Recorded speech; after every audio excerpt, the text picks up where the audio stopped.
Introduction's now finished. We continue with active versus passive capital management because that's the difference. When you invest and you start to trade, that's the difference we're gonna make. We're gonna make some pro and cons for each of it. What are the biggest pros of passive investment? What most people do that don't trade. I mean, some people don't invest at all, but still it's an investment decision to, for example, just keep the currency of your own country. Most people don't realize it, but also this is an investment decision to do nothing. But let's start with what is a passive investment and what are the benefits of this. It's not really time consuming. So time's limited, you do some research, you do some investment decision. Most of the time they're long-term with diversifying currencies, investing in S&P 500s or different ETFs or individual stocks. But that's what most people do. It's not really time consuming, very limited. And most of the times you perform the same the market does, depending on the market you invest in. It does not require really high technical knowledge. When you go into trading, you need to understand data feeds, the different software, what is an MBO, data stream, where do the orders come from, what are the different exchanges, what are the different types of orders. When you do passive investments, you don't need to learn about all the stuff. We're going to explain later in the course. So you just take the basic neo broker or any broker you find, or even the broker of your bank, and just invest through there. Most of the time, very easy, very good customer support, and not very complex. And third, you have less emotional impact. When you trade in the beginning, there's going to be a big topic about this with matching personality and emotions. The emotions you have while you trade are there. The longer you do it, the less they get, but you need to work with yourself and realize those emotions. Because everybody of us, most people, I would say 99% of us have a connection to money, an emotional connection to money, because we connect something with money. Either it is freedom, it is safety of the family, it is good food, it is a holiday, it is a good car. Whatever the individual connection is, you see things you can buy or benefits money gives you or you get from money.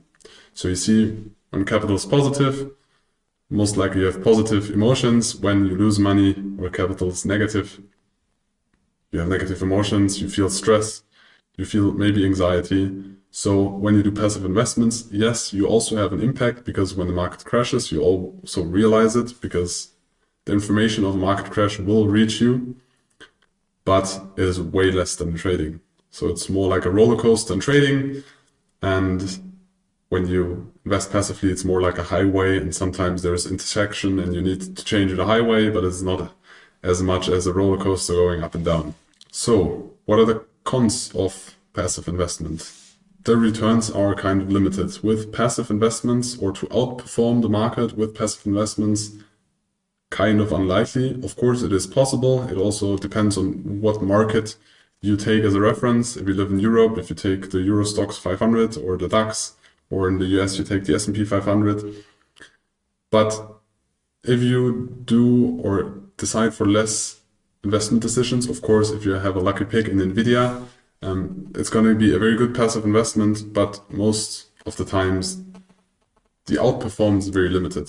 So you do less performance than with active trading decisions. Of course, it goes in both directions. When you do more trading decisions, you have more commissions. You also have most of the times a higher leverage, and you can also lose way more money with active trading, of course, but also, and that's the goal to the upside, you make way more performance in the short term because you're not as dependent on the market as you are with passive investments.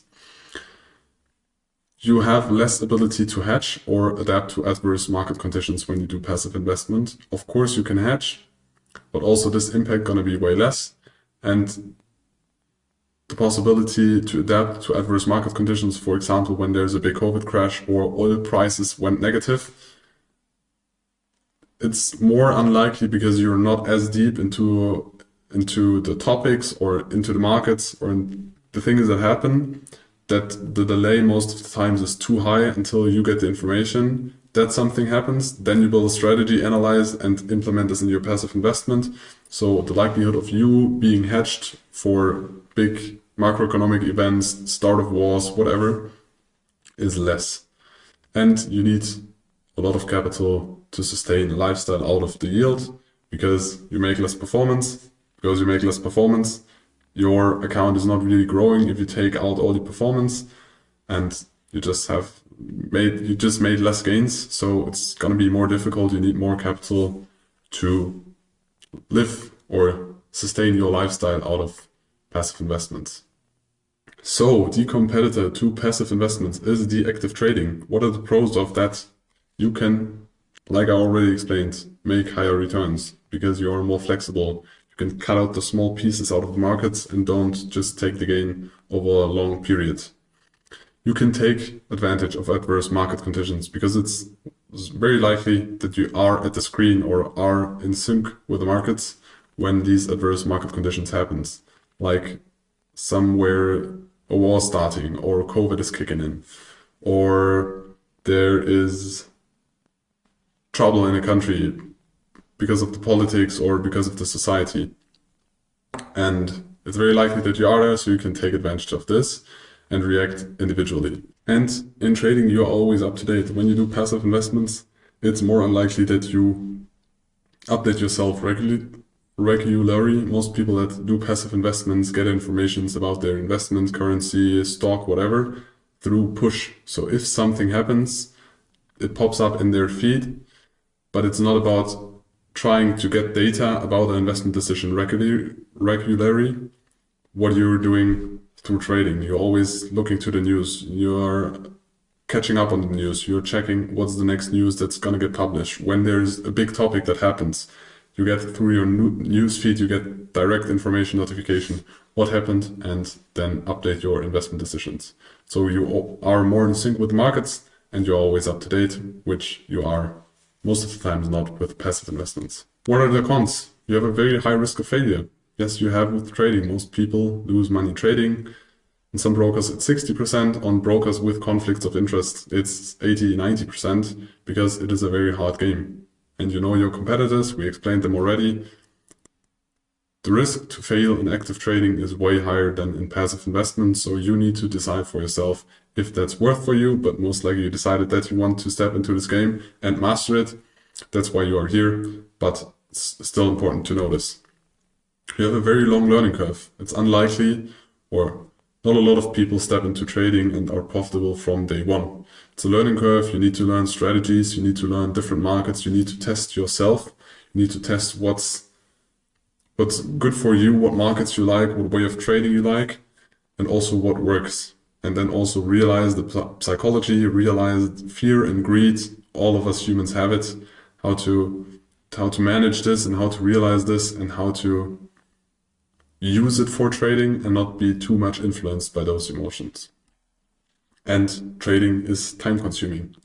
If you trade actively, you spend a lot of time in front of the screen, you spend a lot of time learning, and you spend a lot of time actively trading. Of course, the further you go, the more you study, the less it's gonna get. Except you're scalping, then you're still a lot of time in front of the screens.